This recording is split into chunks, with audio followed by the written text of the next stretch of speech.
At 6:40 on a Tuesday evening in June, I was on my knees in our driveway with my arm shoved under the driver's seat of my husband's truck, feeling for my daughter's cooler bag. My fingers found fabric. Not the canvas of the bag that carries Nell's backup juice boxes, her glucose tabs, and the spare meter she talks to like a pet. Lace. I pulled it into the last of the light. Red. Cheap and pretty at once, the way a thing is when somebody buys it to be seen one time. That morning, at our own kitchen table, I had asked Trevor one question: whether we could call the endocrinologist back, because the supplier had left a message saying the approval for Nell's insulin pump had lapsed and we'd have to start over. "We're broke, Hudson, you know we're broke." Then he stood up in a jacket I had never seen, good stitching at the shoulder, and a watch that sat heavy on his wrist. He caught me looking at it. He said a supplier gave it to him. And then, to the room, to our 8-year-old, who was at that second counting the carbohydrates in her cereal out loud the way the dietitian taught her, he said it. "You jealous? Look in a mirror first." Nell stopped counting. "That's the part I need you to hear." She stopped, and she checked my face to see how bad it was, and then she went back to the beginning of the bowl because she'd lost her place. I said nothing at that table, and here's my reason. Plain. Every prior authorization, every pharmacy benefit that keeps my daughter alive hangs off the group plan that Ingram Ridge Builders buys for its 4 employees. My husband owns Ingram Ridge Builders. You do not set fire to the building your child breathes in. So at 6:40 I knelt on the concrete with red lace in my hand and did not scream. The only thing my body did was this. My thumbnail went into the meat of my palm and stayed there. Then I looked back under the seat. A manila envelope was wedged in the seat pocket, flap folded under itself, one corner gone soft from handling. Inside, a stack of paper with a lender's logo on the top sheet and a property address on the second line, and the address was not this house. It was the house on Belhaven Road, my father's house, the one he left me. I read 4 lines. Then I did the only thing that would still be true in a month.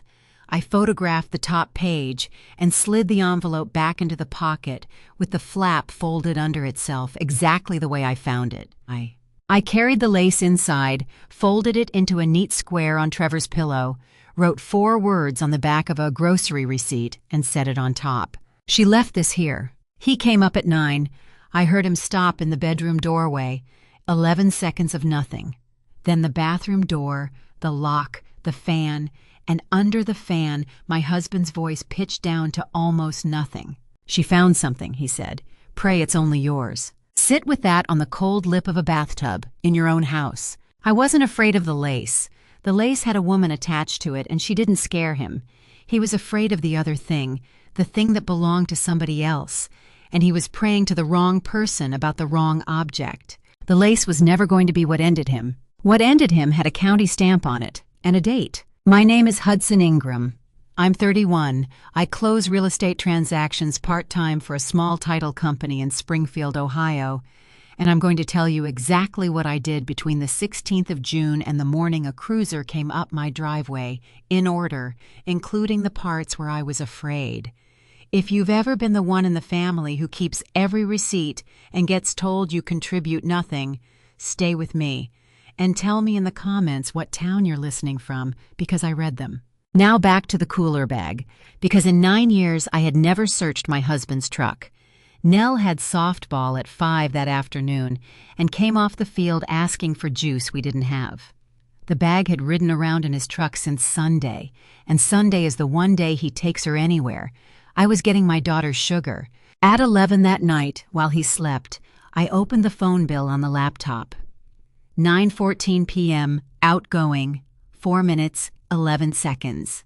The number wasn't in my contacts, so I typed it into the iPad on the kitchen counter, the one still signed into his account, and a thread came up with a name on it. Voss draw request. Not a woman's name, a work name, the kind a man saves so his own eyes slide right past it. At 7:40 the next morning while I was packing a lunch, Ruth Ann sent me a photograph.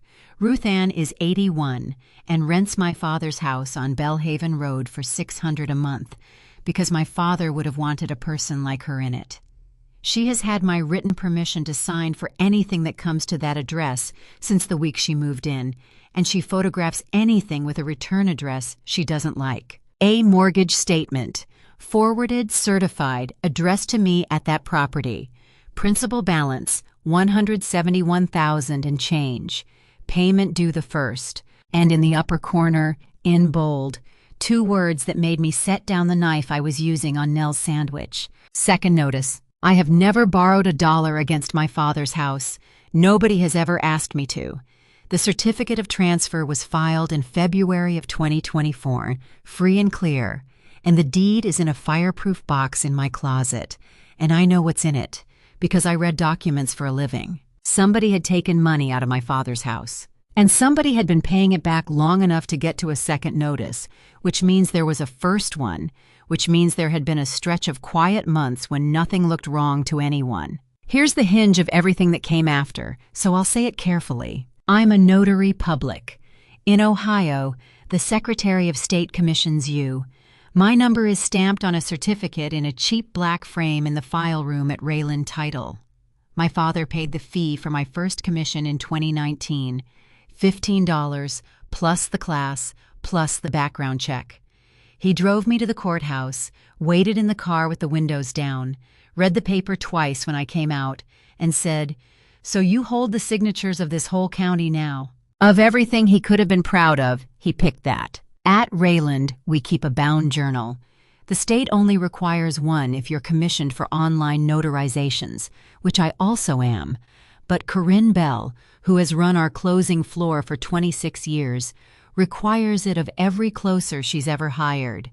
Every seal, every signer, every ID, every date, in ink in a book with sewn pages that don't lift out, is that I have filled 3 of them. For 7 years, I have written down every single time my seal touched paper. The next morning, Thursday, at 6:05, before anyone else came in, I let myself into the office and pulled up the county recorder's site instead. Certified copies of every instrument ever recorded against the Bellhaven Road parcel. $26 and an email address. Public record. Your neighbor could order yours tonight.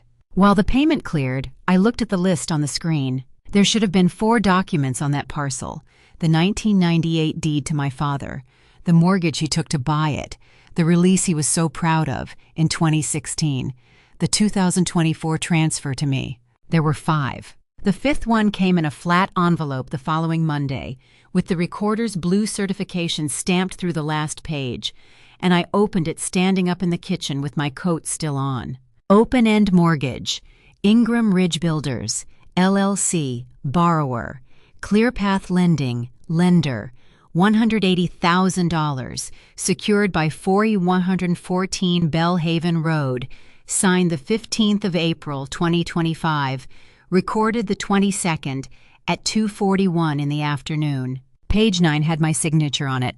It was a good forgery. Somebody had practiced. The H was too round and the last 4 letters ran downhill in a way mine never has. But if you'd seen it on a driver's license, you'd have nodded and moved on. Page 10 was worse. Page 10 was the notarial certificate.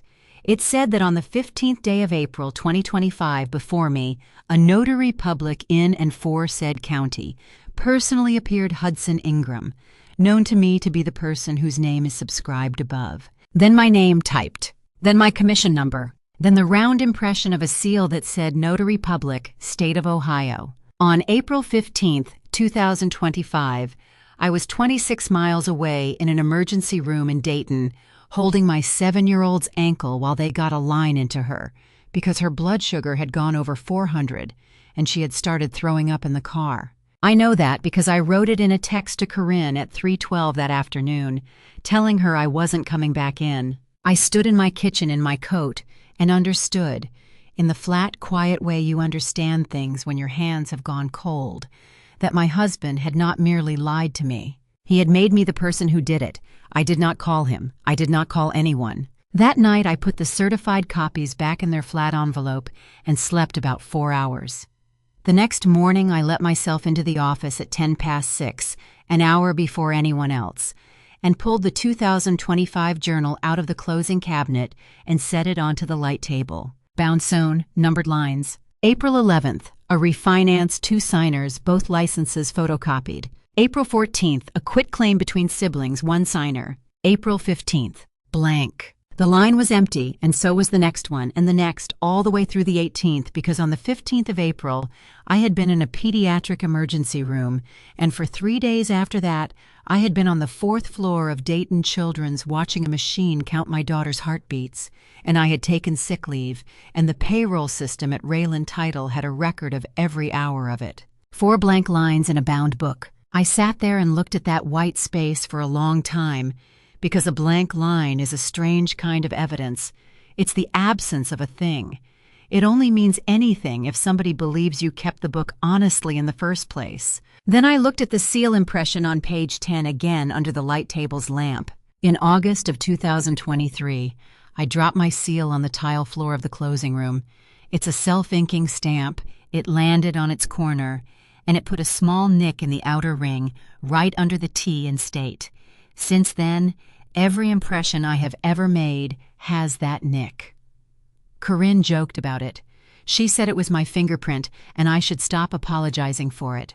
The impression on page 10 of that mortgage had no nick. It was clean, perfect. A brand new stamp made by somebody who had my full name, my commission number, and my commission expiration date, and who had ordered it the way you order anything now, from a website, in about 4 minutes. And I knew exactly where all 3 of those things had been sitting. February of 2025, a Sunday, Trevor had come into the kitchen with a 2-page operating agreement for the LLC and asked me to notarize his signature on it because the bank wanted it and he didn't want to pay somebody. I made him show me his license even though I've known his face for 9 years because that's the job. I stamped it. I logged it, line by line, in the book. And then I handed him back both pages with my name, my number, and my expiration date printed under my seal, and he folded them into his jacket and thanked me and made me coffee. He had held the whole key in his hand while I ground the beans. I photographed the blank lines. I photographed the payroll record. I photographed the nicked seal on a fresh sheet of paper beside the certified copy of the one that wasn't nicked. Then I did something I had never done in 7 years. I took the current journal and the 2025 journal out of the cabinet and put them in my bag. Corinne came in at 7 with her coffee and saw me standing there with the light table on. "You're early." "Title problem," I said. She looked at the flat, blue-stamped envelope on the table and then at my face, and she did not ask a single question, which is why I have loved her for 7 years. "Whatever it is," she said, "keep the book. People think it's the seal that saves them. It's never the seal." That afternoon, my husband texted me a photo of a smoker he wanted for the back deck, $420, and asked what I thought. I typed back one word, "nice." Then I sat in my car in the parking lot with both journals on the passenger seat and made a list on the back of a title order. And that list was the first honest thing I'd written in 4 years. 1. Find out how much is actually gone. 2. Make my own paper unbreakable before anybody knows I'm looking. 3. Do not warn him. Nell's endocrinology appointment was the following Thursday at 2:15. I want to tell you about that room, because it is the room where I stopped being sad and became something colder. Dr. Amaya's office has a growth chart on the wall with dinosaurs at every height. Nell is small for 8. She stood against it with her heels flat and her shoulders back the way she does, trying to steal an inch. And the nurse laughed and wrote down the honest number, and Nell said, "That's fine. I'm going to be tall later." Then we sat down and Dr. Amaya turned her screen around. The pump authorization hadn't lapsed because we missed a phone call. It hadn't lapsed at all. The plan itself had changed on the 1st of June. Same insurer, cheaper tier, a $7,500 deductible, 40% coinsurance on durable medical equipment, and a different supplier network, which made the company that had been carrying Nell's file out of network overnight. The pump was still technically covered. It was covered the way a house is affordable if you have the house. "Your husband is the plan sponsor," she said carefully. "The group renewal would have come to him in April, with the options, through whoever brokers it." "April. He'd have signed a form," I said. "He'd have signed a form." I wrote down the name of the broker on the renewal packet because I had notarized documents for that company enough times to know it. 3 weeks later, she emailed me the signed election for the covered dependents file and never once asked why a wife wouldn't have it already. Nell was in the corner chair with her legs swinging, working through the carb book from her kit. She'd made her father a card in art class the winter before. Dad's card, in block letters, with a juice box drawn on it, and underneath, "If I go low, juice, then call Mom." She laminated it herself on the machine at the library and gave it to him at Christmas. I had found it in the console of his truck twice, and the third time I found it there, I took it, and I put it in the drawer in Nell's room, and I told her where it was. "How long can she go without the pump?" I asked. "Forever, technically," Dr. Amaya said. "Kids did shots for 80 years, but she's brittle overnight. Her 3 a.m. numbers are why we started this. The pump was the sleep, Hudson, for her and for you." Nell looked up from her book, quick, the way she does when a grown-up says something that has her in it. "I don't mind shots," she said. I said something in the car about how we'd figure it out, and she said okay, and then she looked out the window for 11 miles and asked, in the voice of a person doing arithmetic they don't want to finish, "Does the pump cost more than a smoker?" That night I sat at the kitchen table after she was down and did the thing I do best. Paperwork. I froze my credit at all 3 bureaus, Equifax, Experian, TransUnion, 2 pins and a login written into a paper notebook. 16 minutes total, no cost. Anybody can do it in the time it takes to preheat an oven. Then I pulled my own credit report, all 3, and read it line by line the way I read a title commitment. There was the mortgage on Bellhaven, of course, sitting there in ink now that I knew to look. And there was a line of credit with ClearPath Lending, opened in November of 2024, $90,000 limit, drawn to 81, reporting under my name with responsibility listed as individual. I called them in the morning, and a polite man read me a sentence out of a personal guarantee, and the sentence had my name in it. I had never signed a guarantee. I had never seen one. But I had, apparently, promised a bank that if my husband's company didn't pay, I would. That is the moment the thing changed shape for me, because a man having an affair is a man breaking a promise. A man who puts your name on his debt is a man who has decided, on purpose, months in advance in writing, that if this ever comes apart, you will be the one holding it. I sat in that kitchen for an hour with my hands flat on the table. Then I heard the garage door, and he came in whistling, and he kissed the top of my head like a man who had earned something, and told me he'd had a good meeting, that things were finally turning, that we might be able to look at the pump in the fall. "That would be good," I said. "I know you think I don't listen," he said. "I don't think that," I said. And it was true, because listening was never the problem. He had heard every word I ever said. He had just decided what each one was worth. I went up, I stayed. At 4:40, the phone rang, a Springfield number, and a bright young woman said she was calling from ClearPath Lending to confirm the appraisal appointment at 401 Ward 4 Bellhaven Road for Thursday at 10 a.m., and could she confirm the property was tenant occupied and that the wife would be signing at closing. I said yes to all 3. I said I'd be there myself to let them in. She said perfect, and thanked me, and hung up before I could ask the only question that mattered, which was why anybody would be appraising a house I already owned outright, 6 weeks before the end of summer, unless somebody was getting ready to take out one more loan on it. The appraiser was a heavy, polite man named Vance Oddie, who wore a lanyard and apologized for the heat. I let him in with my own key. Ruth Ann sat on the porch with iced tea and told him about the roof, twice. I walked behind him with my hands behind my back while he measured rooms my father had painted, and I asked the kind of small questions a helpful owner asks. "Big file this time of year? Everybody wants money before school starts," he said. At the kitchen counter, he set his clipboard down to photograph the sink, and I looked at the order sheet on top of it the way you look at a menu. Ordered by D. Voss, ClearPath Lending. Borrower, Ingram Ridge Builders, LLC. Loan purpose, cash out refinance. Target value, $240,000. Scheduled closing, August 21st. I photographed it while he was leaning into the cabinet under the sink with his phone flash going, and then I put my hands back behind my back, and when he stood up, I asked whether the borrower would need me for anything. "Couldn't tell you, ma'am. I measure, I photograph, I go home." "That's the whole job," I said. He left at 11:40. Ruth Ann wanted to know if she should be worried about the rent going up, and I told her that as long as I was alive, nobody was raising her rent, and I meant it so hard my throat hurt. Then I sat in my car in front of my father's house and looked at the date on my phone, July 2nd, 50 days. Here is what I understood in that car, and I want to be exact, because everything I did afterward came out of it. He had already taken $180,000 out of my father's house in April of last year, using a signature that was not mine and a seal that was not mine. He had spent enough of it that a business line with my name on it was drawn down to 81, and now he had a second one scheduled, a cash-out refinance for $240,000, closing August 21st. With a mobile notary coming to a house he assumed I would sit in politely and sign whatever was put in front of me. Which meant he wasn't done.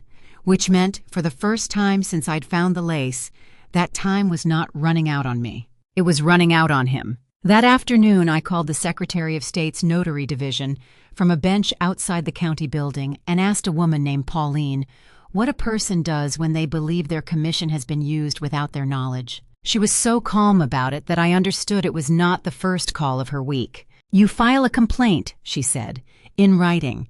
You attach the certified copy of the recorded document. You attach your journal pages if you keep a journal. You provide a sworn statement of where you were. And you should also file a police report, because a notarial forgery isn't a paperwork problem, it's a criminal one, and the commission side moves slower than the criminal side." "How long does your side take?" "Weeks," she said. "Sometimes longer. It goes on the record the day it's received." That last part is the piece I kept. The day it's received. I filled the complaint out that night at the kitchen table with the door to the hallway open so I could hear the stairs. I attached nothing. I signed nothing. I saved it in a folder on a flash drive, and I put the flash drive in the zipper pocket of my work bag, and I went to bed beside a man who smelled like somebody else's shampoo and slept like a child. I did not file it in July. I know some of you would have. I've thought about that 100 times since. But a complaint filed in July is a warning in July, and a warning in July gets a man to a lawyer, a shredder, and a story, and it gets my daughter's insurance canceled inside a week. So I waited and I kept working, and I let him keep talking. The first Sunday in July, we had dinner at his mother's house on Quarry Street, the way we have had dinner at his mother's house on the first Sunday of every month since 2017. The kitchen was new. Quartz counters with the gray veining that costs extra, soft close cabinets in a color she kept calling greige, a farmhouse sink deep enough to bathe a dog in, and under-cabinet lighting, and a faucet that turns on when you wave at it. "Isn't it something?" Rosalind said. "Trevor's supplier did the whole thing practically at cost. He takes care of me." I said it was beautiful because it was, and because my mouth was working on its own by then. There was a stack of mail on the end of the counter, and I did not touch it, and I did not need to, because the top envelope was a state notice addressed to Ingram Ridge Builders, LLC, at that address, sitting under a coupon flyer in a kitchen that had been gutted to the studs. The same spring, somebody borrowed $180,000 against my father's house. Nell asked for the carb count on the sweet potatoes. Rosalind sighed the way she sighs. "In my day, we just ate." "It's on the box, Grandma," Nell said, and went and got the box and read it out loud and wrote the number on her hand with a pen, and I watched my daughter do her own arithmetic at a table full of adults who thought it was a personality flaw. After dinner, Trevor took his mother out to look at the deck, and I stood at that beautiful sink with my hands in dishwater and looked at a receipt magneted to the refrigerator, a cabinet company in Piqua, deposit paid in March of 2025, $12,100. March of 2025 was the month a stamp was manufactured with my commission number on it. I dried my hands and did the only thing I could do that night that could not be taken back or misread. I sat in my car in her driveway while they were still out on the deck and pulled up the Secretary of State's business search on my phone, free, public, no login, and typed in Ingram Ridge Builders. Registered agent, Trevor Ingram. Principal office address, the house I was parked in front of. Every official document that company had ever received had come to that kitchen. And on the drive home, my husband put his hand on my knee at a red light and said, "Mom loves you. You know, she's just from a different time." I said, "I know." He talked a lot that July. He told me the business was turning a corner. He told me his mother was getting the guest room painted. He came home at 11 and showered before he came to bed, which he had never once done in 9 years, and he told me it was because of the drywall dust. And on the second Tuesday in July, he brought up the lace himself, over dinner, the way you mention a parking ticket. It belonged to the girlfriend of a framer he had loaned the truck to over the 4th. The kid was mortified. He almost hadn't told me, he said, because he knows how I get. I said that made sense, and passed him the salt, and thought about how a man who had loaned out his truck does not lock himself in a bathroom over what somebody left in it. And on the second Saturday in July, at Nell's softball game, he brought her. Nell plays in a rec league where the outfield is mostly clover, and nobody keeps score out loud. I had her cooler in one hand and her water in the other, and I was standing behind the fence when Trevor came up the hill from the parking lot with his mother on one side and a young woman on the other. He introduced her to the row of parents as Mariah, his project manager. She was maybe 24. She had a nice, uncertain smile, and she was wearing sunglasses she kept touching.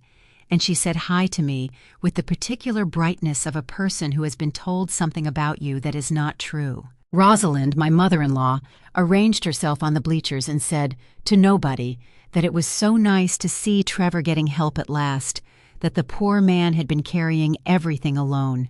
In the third inning, Nell came off the field wrong. I know her walk. I was already opening the cooler. 41 on the meter. She sat down in the grass beside my chair and took the juice with 2 hands and drank it in that businesslike way she has. And her coach crouched next to her and said, "Take your time, kiddo." And the parents did what parents do, which is get quiet and pretend to watch the sky. 15 grams, 15 minutes, sticker again. That is the whole protocol, and I have run it 400 times. And my husband, from 6 feet away, said it loud enough for the whole first row. She's fine. Her mother's got her convinced she's sick. Nobody said anything. Rosalind looked at her phone.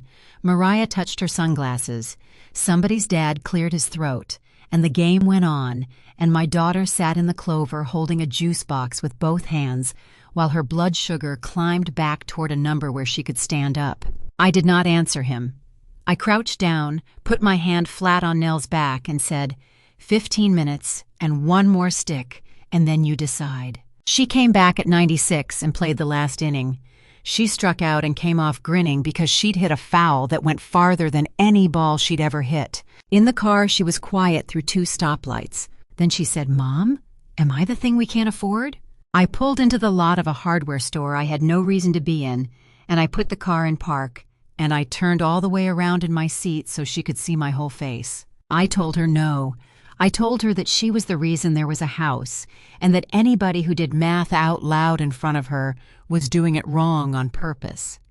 I told her that the pump was a machine and she was a person, and that machines were somebody's job to argue about, not hers. She nodded. She believed about 60% of it, which is what an 8-year-old gives you when they've already heard the other thing with their own ears. Then she said, okay, and asked if we could get frozen pizza. We got frozen pizza. I want to be honest about what happened inside me in that parking lot, because it wasn't rage. Rage is loud, and it wants an audience. What I felt was closer to what happens when a closing date gets set. The sudden, cold, almost restful sensation of a calendar existing. On Monday morning at 8, I was standing outside Security National when they unlocked the doors, $29 a year for a box the size of a shoebox. I put in the 2025 journal, the flat blue-stamped envelope of certified copies, a printed copy of my payroll record for April of 2025, and a thumb drive with every photograph I had taken since June 16th. The current book never left my bag. A closer without her book is a closer who cannot work. I kept one thing back and carried it with me.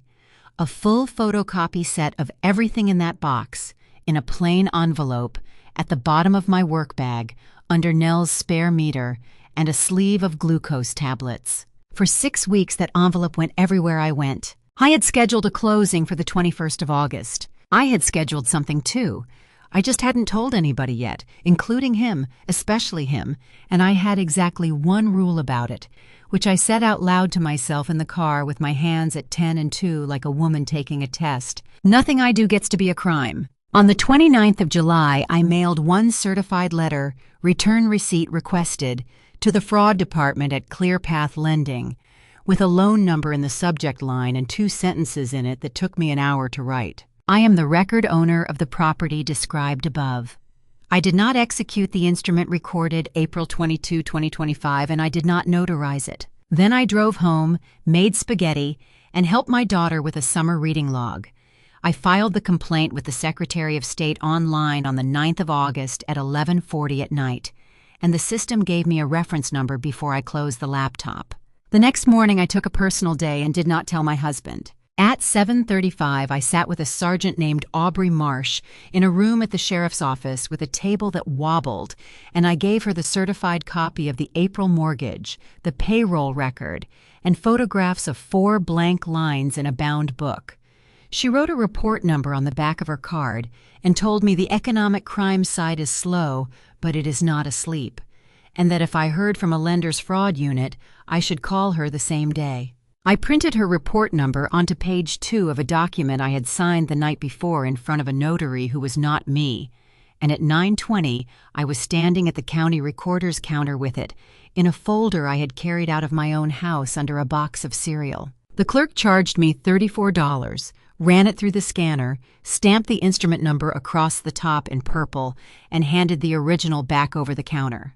"Anything else, hun?" "No, ma'am." It took 4 minutes.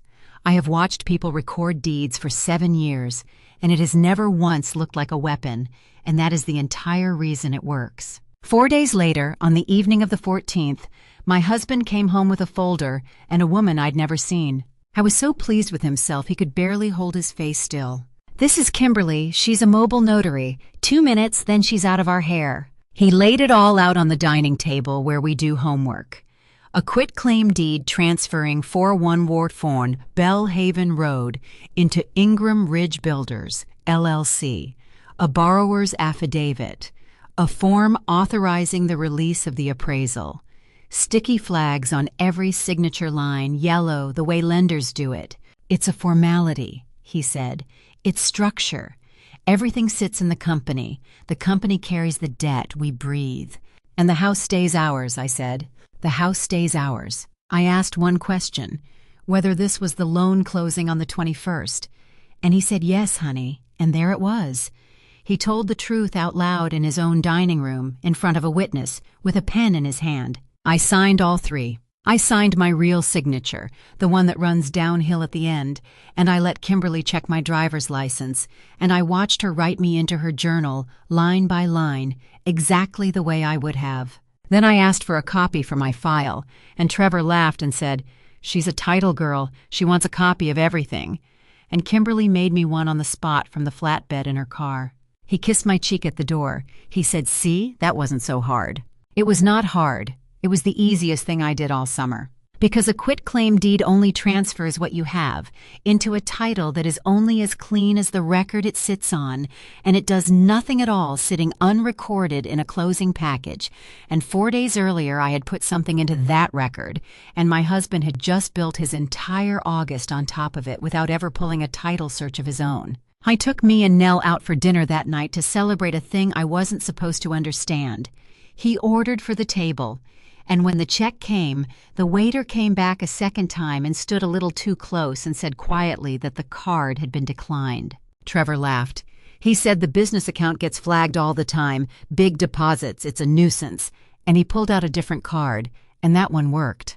But I watched his jaw while he waited, and I watched him check his phone twice on the way to the car, and I want you to know that I said nothing at all, and that the inside of my chest was the coldest and quietest it had been since June. Somewhere in a building in another county, a person I had never met had read my certified letter and typed a note into a file. The rest of that week he was magnificent. That's the only word. He was expansive. He bought Nell a bike helmet with flames on it. He told me his mother had offered us the apartment over her garage, and that maybe I should take Nell and stay there for a few weeks after the closing while the crews were in and out of the house. And wouldn't that be easier on everybody? "That's generous," I said. "She's always liked you," he said, which was the funniest thing anybody said to me all year. On Monday the 17th, the medical supply company called me to confirm that they had received the cancellation. I asked very politely which cancellation. "The order for the insulin pump," the girl said. Canceled by the parent who signed the rental agreement on August 14th, signed and returned, to stop the billing before the device shipped. He hadn't just let it lapse. I had signed a form to end it on the same afternoon I signed his, with the same hand, at the same table, to free up $82 a month. I thanked her. I asked her to email me a copy for my records, which she did in 9 minutes, because that is how the world actually works. Then I stood in my kitchen and looked at the calendar magnet on the refrigerator, the one with the church picnic on it, and I counted. 4 days. That was the whole conversation I had with myself. 4 days. I put the printout in the envelope at the bottom of my work bag, under my daughter's spare meter, and I went upstairs and asked my husband if he wanted the fan on. That evening he brought her to my house. He called at 4 to say the lender wanted interior photographs of the improvements before funding, that the loan officer would swing by, that it would take 20 minutes, and could I make sure the front room looked decent. There is no lender on this earth that photographs a house which is not the collateral.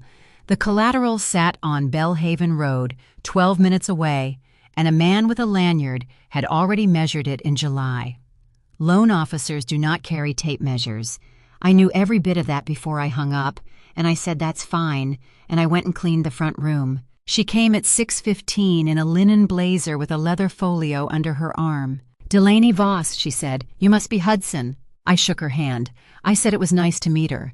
I asked if she wanted iced tea, and she said that would be lovely, and I made it with the good glasses, and I carried it in on a tray, because there was a version of that evening where I threw her out of my house, and it ended with a canceled insurance card and a daughter doing finger sticks in a motel. She walked my living room with a tape measure and a phone. She photographed my hallway. She stood in the doorway of my daughter's bedroom, and she said, "Oh, is this hers?" in the tone people use about a room they are picturing empty. Trevor followed her around like a man showing a car. "Show her the good bathroom," he said to me. "Hudson, show her the tile you picked." So I showed a woman my bathroom tile while my husband stood in the hall with his thumbs in his pockets, and she said the fixtures dated it, and the comps in this school district were soft, and he agreed with her about my house. At the door she shook my hand again. "You have a lovely home," she said. "You're lucky." She had not come to work. She had come to shop. "I'm careful," I said. That was the only true thing I said to her all evening, and she smiled at it because she thought it was a small woman's small consolation, and she went down my front steps in the heat with her folio under her arm and got into a white sedan and pulled out. Trevor was buoyant for an hour afterward. He told me she was the best in the region. He told me the file was tight.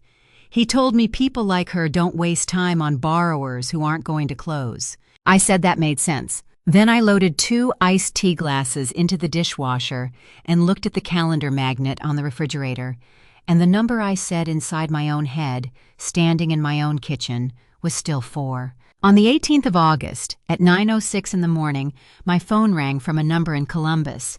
"Mrs. Ingram, my name is Dale Ferris. I'm an investigator with the fraud unit at ClearPath Lending. I have your letter in front of me.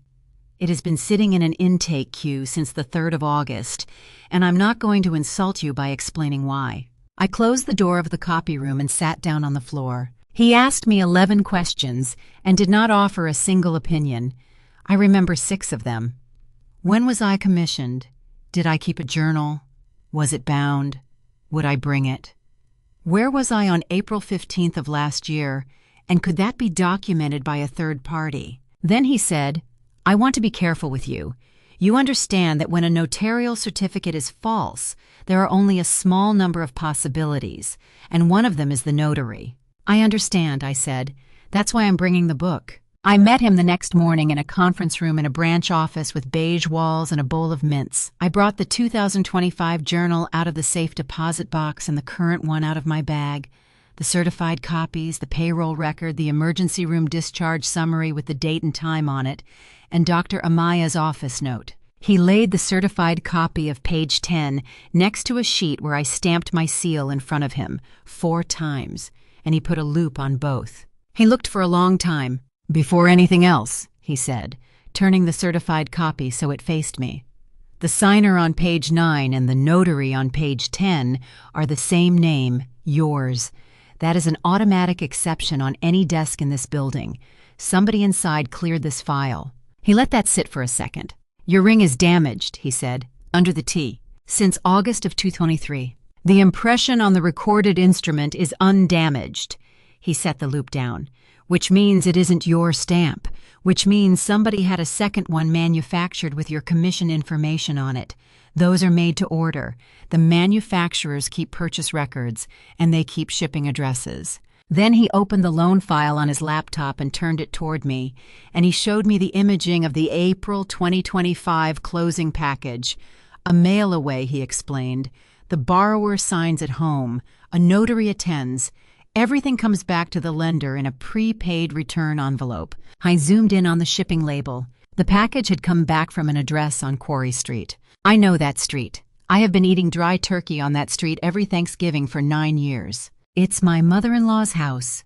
It is also, according to the state's business filings, the registered address of Ingram Ridge Builders, LLC, which is a detail I had known and never once thought about, the way you never think about the wallpaper in a room you hate. Ferris asked me if I was all right. I said I was, and I asked him what happens now, and he said the file was flagged in his system as of that hour.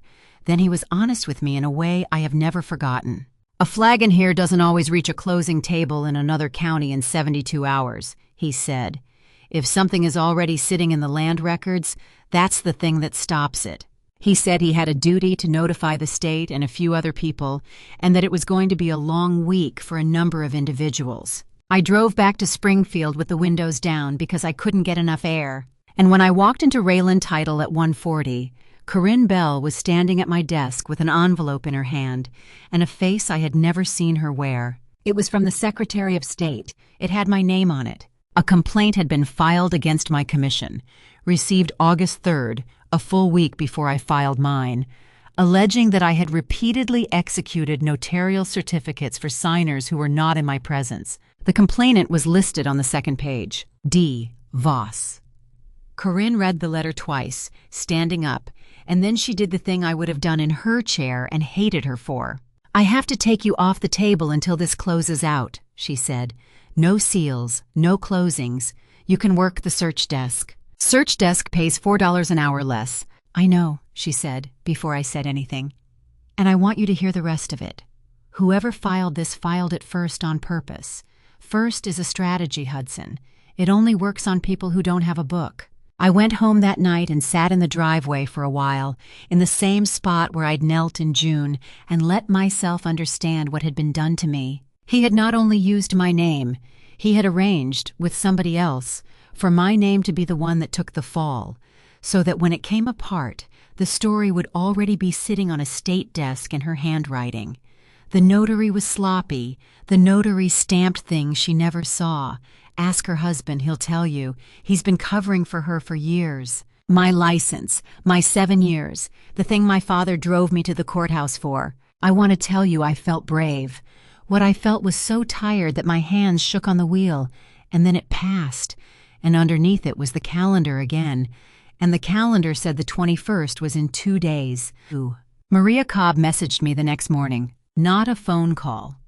A message with 3 drafts visible in how it was written, from a 24-year-old who had looked me up because Springfield is not a big town, and because a collection agency had called her twice about a credit card she had never opened. She asked if we could meet somewhere that wasn't a Starbucks. We met at a diner on the east side where the coffee comes in glass pots. She took her sunglasses off, and she was younger without them, and she started crying before she sat all the way down, and I let her, and I did not touch her hand. She had met him at a job site in February. He told her he was separated, that the divorce had been filed and was waiting on a court date, that his wife had a temper and a drinking problem and had turned his daughter against him. He had her fill out an employment form for the company: name, address, social security number, driver's license copy, in a folder on a clipboard, in a truck. The card in her name had been opened in April, $11,000 on it, furniture, a deposit on a lake rental, a Chicago hotel in June. "I'm not here to make you feel better," I said, and she stopped crying because it surprised her. "I'm going to give you 3 things, and then I'm going to go pick up my kid." I wrote them on a napkin. "Freeze your credit at all 3 bureaus. Tonight, it's free. File an identity theft report. The federal site takes 15 minutes, and it generates the affidavit the card company will demand. Then call legal aid on Limestone Street and say the words, 'identity theft and unauthorized account,' and they will give you an appointment, and you will keep it." "Are you going to tell them about me?" she asked. In whatever you're doing?" I thought about it honestly, because she deserved an honest answer instead of a kind one. "You're not in my complaint," I said. "You didn't sign anything. What you are is somebody he took paperwork from, same as me. If a detective asks me who you are, I'll tell her the truth, and the truth doesn't hurt you." She nodded and wiped her face with the flat of her hand, and then she gave me the 2 things I had not asked for. The first, there was a folder he kept in the pocket behind the driver's seat, and back in June, the week after the 4th, he had moved it, and she knew where, because she had ridden along, into a cabinet in his mother's garage on Quarry Street behind the paint. The second, on the night of June 16th, he had called her at 9:30, upset, asking whether she'd left anything in his truck. He told her he had just gotten off the phone with Voss. He said it the way you say a name to somebody who is supposed to already know it. "He calls her Voss," Mariah said, "like a last name. He's been going to the lake with her since spring. I thought she was the loan officer." "She is the loan officer," I said. Then I drove to Ruth Ann's, sat on my father's porch, and called Sergeant Marsh's cell at 6:40 in the evening, and told her about a cabinet in a garage on Quarry Street, and she said thank you, and asked me not to go anywhere near it, and I said I had no intention. The closing on the 21st was scheduled for 1 in the afternoon at a title agency in Urbana, 13 miles from my desk. I know exactly how it fell apart, because I know the order the work gets done in. A title examiner runs the bring down that morning, the last search before funding, the one that catches anything recorded since the commitment. She finds the 1998 deed, the old mortgage, the release, the 2024 transfer to me. She finds the April 2025 open-end mortgage. She finds an unrecorded quitclaim deed sitting loose in the package, waiting to be dropped at the counter after funding.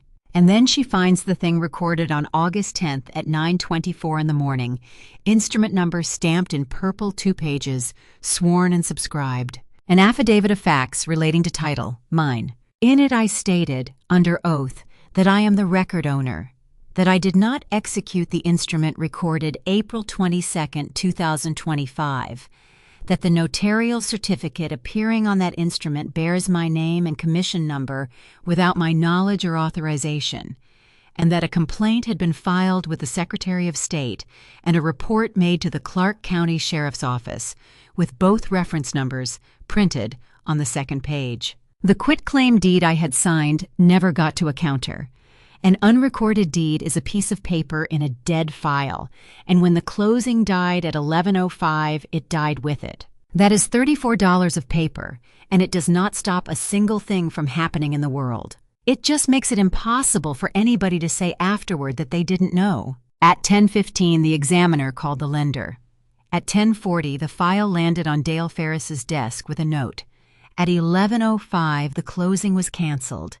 By noon, the line of credit was frozen pending investigation, which meant the draw that pays 12 subcontractors on a job in Enon did not go out on Friday, which meant that by Monday my husband had no crew. He came home at 7:20 that night and put his fist through the drywall beside the hall closet, and Nell was out at Ruth Ann's helping her sort seed packets, thank God, and I stood in the kitchen doorway with a dish towel and did not move. "What did you do?" "I told the truth in writing," I said, "in August, about something that happened in April of last year." He talked for 40 minutes. He explained. He was going to put it all back. He'd only used the house because the bank wouldn't look at the company on its own, and it was our house, and I'd have said no over nothing. And did I understand what I had just done to this family? I said one sentence the whole time. "You had 493 days to tell me." His mother came the next morning at 8 with a folder of her own and a plate of banana bread, which is a thing I will never in my life be able to explain to anyone who did not grow up in that kind of family. Rosalind sat at my table. She said this had all gotten out of hand. She said Trevor had made mistakes, but that a wife stands up. She had a typed paragraph with her, 1 page, and she slid it across the table with 2 fingers. It was an affidavit. It said that I had been aware of the April 2025 financing, had consented to it, and had authorized my signature and seal to be affixed in my absence. "Just sign it," she said. "It makes all of this a family matter." I looked at that paper for a long time, because that was the whole architecture, right there, in 12-point type. If I signed it, the forgery became a favor, the fraud became a misunderstanding, my son didn't do anything, and the only person left holding a criminal act would be the notary who admitted she let it happen. "Rosalind," I said, "it stopped being a family matter the day it got an instrument number." She told me I was hard. She said it the way you'd say a diagnosis. She left the banana bread. I did not throw it away, and I did not eat it, and it sat on that counter for 4 days like a witness. The document examiner's preliminary comparison came back on the 26th. The stamp manufacturer's records came back the same week, under subpoena. 1 self-inking notary stamp, Ohio, ordered March 18, 2025, with my commission number and expiration date keyed incorrectly, paid on a business card ending in the 4 digits I had been reconciling against our checking account since 2021, shipped to a residential address on Quarry Street. I wasn't in any of the rooms that came next. I read them 4 months later, in transcripts my attorney pulled in discovery, which is the only reason I can tell you what was said. Delaney Voss sat down with an investigator from the Ohio Department of Commerce and an attorney of her own and did what people do at that table. She talked. She had waived the identity verification on a mail-away package. She had taken a photocopy of my license from a borrower who was not the borrower. She had made $180,000 of loans against a house belonging to a woman she had never spoken to. And in the last week of July, after her appraiser mentioned that the owner had met him at the door and asked whether the borrower would need her for anything, she had typed a complaint against my commission and filed it first, because Trevor told her that was how you get in front of a thing. The division filed a notice of intent to revoke her originator license inside a week, and she never worked another loan file. Trevor found out on a Thursday, and that night he came into the kitchen and got down on one knee on the linoleum next to the dishwasher. "You're going to put Nell's father in prison," he said. "Is that what she gets? Is that what you want her to have?" I didn't answer him with my voice. I opened the envelope at the bottom of my work bag and laid 2 pieces of paper on the table where he could read them from the floor. The group plan election, signed by him in April and emailed to me by the broker, moving 4 employees and 1 8-year-old onto a policy with a $7,500 deductible, and the cancellation of her insulin pump order, signed by him on the 15th of August to save $82 a month. He looked at them for about 6 seconds. Then he said, "That's not the same thing." And I knew, with a clarity I will carry for the rest of my life, that he believed it. On the 27th of August, sheriff's deputies opened a cabinet in a garage on Quarry Street, behind 4 cans of exterior paint, and took out a cardboard file box. Inside it, the April 2025 closing package, original, a photocopy of my driver's license and my Social Security card, stapled together, Mariah Cobb's employment form, and, in a small padded envelope with the manufacturer's logo still on it, a self-inking notary stamp with my name and my commission number on the die, and a clean, unbroken ring under the T. Rosalind told the deputy she had no idea what was in her own garage. Then she gave a recorded statement. I read it that winter in the same stack of discovery, in which she confirmed that in April of last year she had signed as a witness on a document her son brought to her kitchen, that she had not read it, and that she had never met the notary, which was an interesting thing to say about a woman who had been eating turkey in her dining room since 2017. The state examiner's interview was on the 2nd of September, in a conference room with beige walls and a phone in the middle of the table like a small gray spider. I brought 4 journals, 7 years, in ink. The examiner went through the 2025 book line by line for 50 minutes. He asked me why I logged in-person notarizations at all when the state didn't require it. I said because Corinne Bell told me to when I was 24, and because my father thought the job was serious. At the end, he squared the books and looked at me over his glasses. "The complaint against your commission is dismissed," he said. "For the record, I've done this 11 years. Almost nobody has the book. The book is the only reason there's a case at all. Whoever taught you to keep it that way, they did you a service." I said thank you. I said it in a steady voice, and then I went and sat in my car in a parking garage on the 2nd floor and cried for 4 minutes with both hands over my mouth, because a man with a state seal on his business card had just put it on a record. Other people would read that the careful thing I had been doing quietly for 7 years was worth something. That's the part nobody puts in the story. Everyone thinks you want the other person punished. What you want, underneath, is one witness who says, "I see what you have been doing. It was real. It counted." The lawyers' meeting was 6 days later. Trevor's attorney had asked for it. He wanted a global resolution, his word, meaning he wanted me to agree that the April mortgage had been a family financing arrangement and to accept a payment plan so that the criminal referral would look like a marital dispute instead of what it was. Rosalind came without being invited. Trevor's attorney asked her to wait in the hall before anyone sat down, and the way she looked at him told me she had never once been told no by a man in a suit. That left 6 of us. Trevor, in the suit he'd bought for his cousin's wedding, his attorney, Dale Ferris, a woman from the prosecutor's office who took notes and said 9 words the whole hour, my attorney, Bonnie Kessler, and me. I put 3 documents on the table. The first was a complaint for divorce, filed the previous Tuesday in Clark County, with a stamped case number. The second was a demand, prepared by Bonnie, for the release of the mortgage lien on 4114 Bellhaven Road, on the grounds that the instrument was void as forged, and for the return of one unrecorded quitclaim deed, never delivered, never funded, void with the transaction it was signed for. The lender's own fraud finding was attached to both. The third was 1 page, and it did more talking than I did. It was a copy of the affidavit Rosalind had brought to my kitchen with the banana bread, the one that said I had known all along, with nothing written on it, no signature, no date, blank in the place where my name was supposed to go. Trevor's attorney looked at it and then looked at me and understood before his client did. "Mrs. Ingram is not going to be executing any affidavit," Bonnie said.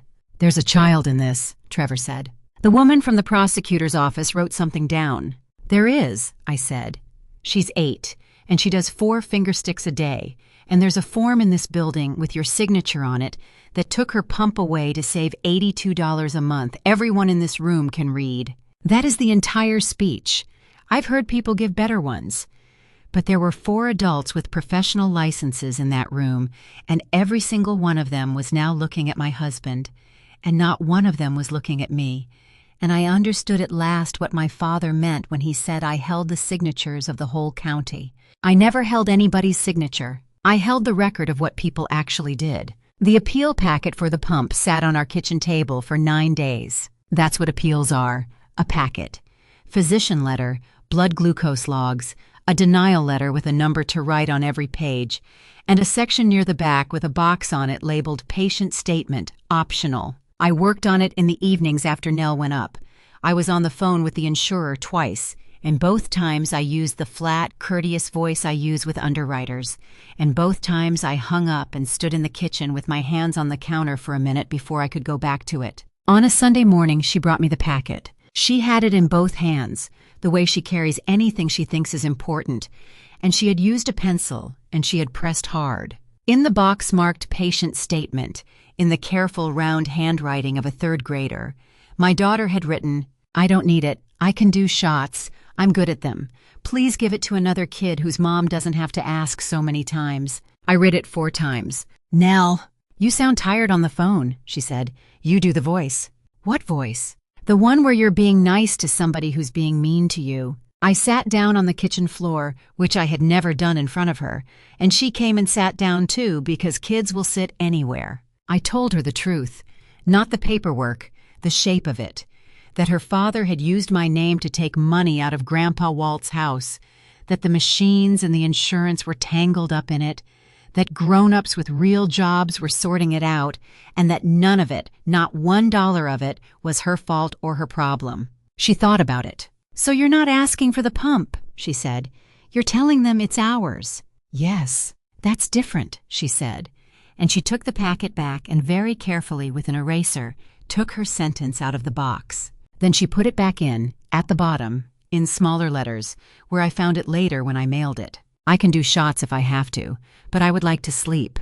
I was out of the house by the 8th of September with a duffel bag and the good coffee maker into the apartment over his mother's garage. Bonnie put everything after that on a schedule. He came for his tools on the 18th. I was allowed to. They were his, and the garage was on the list. Bonnie arranged the window, 2 hours, and I stood in the kitchen with the door open and watched a man I had slept beside for 9 years load a miter saw into a truck he was about to lose. Nell came down in her socks. I said her name once, in the tone that means, "Come here." But she went out through the garage, opened the passenger door of his truck, and took something out of the console. She knew exactly which compartment, which tells you how long it had been sitting there. Then she stopped about 4 feet from him, the distance you keep from a dog you don't know, and held it out. Dad's card, laminated at the library, a juice box drawn on it in marker. "If I go low, juice, then call Mom." "You can have this back," she said. "You don't need it anymore." I didn't take it. He put his hands out like a man catching something, and then didn't close them, and my daughter set the card down on the tailgate of his truck, and turned around and walked back to me and put her arms around my waist, and did not look behind her. He said her name twice. Then a Clark County cruiser came up the driveway and parked at an angle behind the truck, the way they do so you can't back out, and a deputy got out with a folder, and I took Nell inside and turned the water on so she wouldn't hear the rest. Through the window. Over the sink, I watched my husband put his hands on the tailgate, next to a laminated card with a juice box on it, while a deputy read him a warrant for forgery, identity fraud, and tampering with records. The release of the mortgage was recorded 9 days later.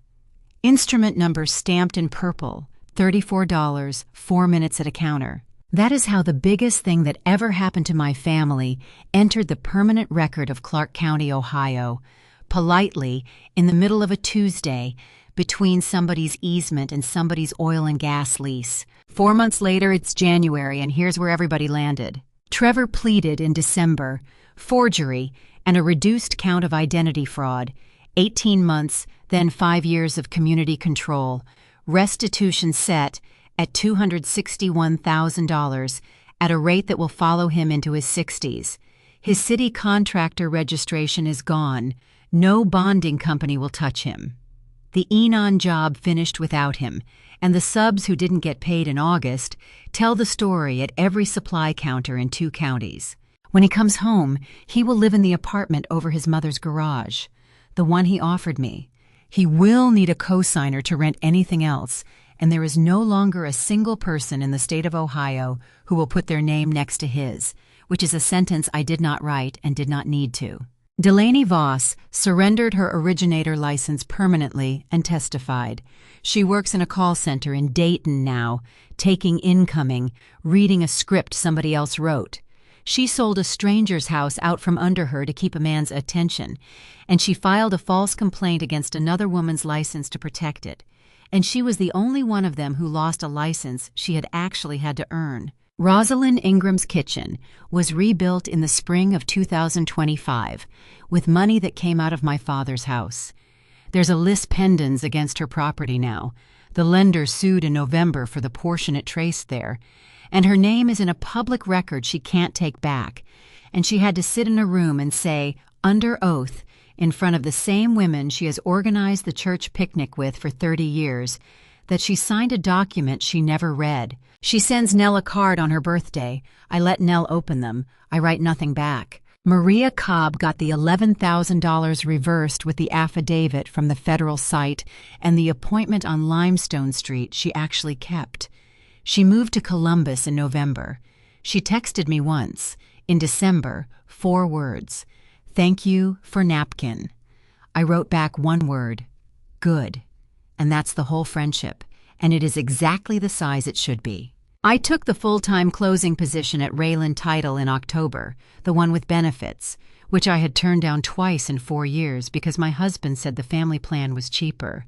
Our insurance is in my name now. The appeal was never answered. It didn't have to be.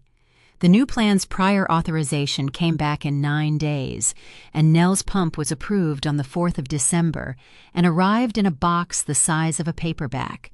She named it Barnaby. She sleeps through the night, and so, most nights, do I. And the first morning after we both slept 8 hours, I stood in the kitchen and could not remember what I used to do with all that fear.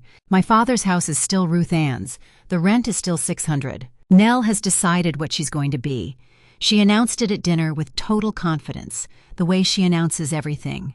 I'm going to be the person who checks the papers, she said, the one who says if it's real, and I'm going to have a stamp. I told her they cost about $30 and that I'd pay the fee. Last Saturday we drove out to Bellhaven Road with a thermos, and we sat on the porch my father painted twice, and the field across the road was that flat winter gold it gets before the thaw, and Ruth Ann brought out a blanket for Nell's legs, and nobody said anything important for about an hour. That was the best hour of my year. So that's all of it, from a piece of red lace under a truck seat to a stamp in purple ink. I want to say one thing before I go, and it isn't about him. For 4 years I was told I was the one who cost this family money. I kept the logs. I kept the receipts. I kept the book at work that nobody made me keep. And every single time, that carefulness was described to me as small, as fussing, as nagging, as a woman who couldn't relax. It turned out that the smallest, quietest thing I did, 4 blank lines in a book, was the only thing standing between my daughter and a version of this story where I was the criminal. If you are the careful one in your house, and it's never once been thanked, keep your records anyway, not because you think somebody will betray you, because your life is yours, and the record of it should be too. Now I'd like to hear from you. Has there ever been a moment when the thing you were mocked for turned out to be the thing that saved you? Tell me about it in the comments. I read every one of them, and I answer more than you'd think. Thank you for staying with me all the way to the end of this one. Take care of yourself this week. I'll see you in the next story.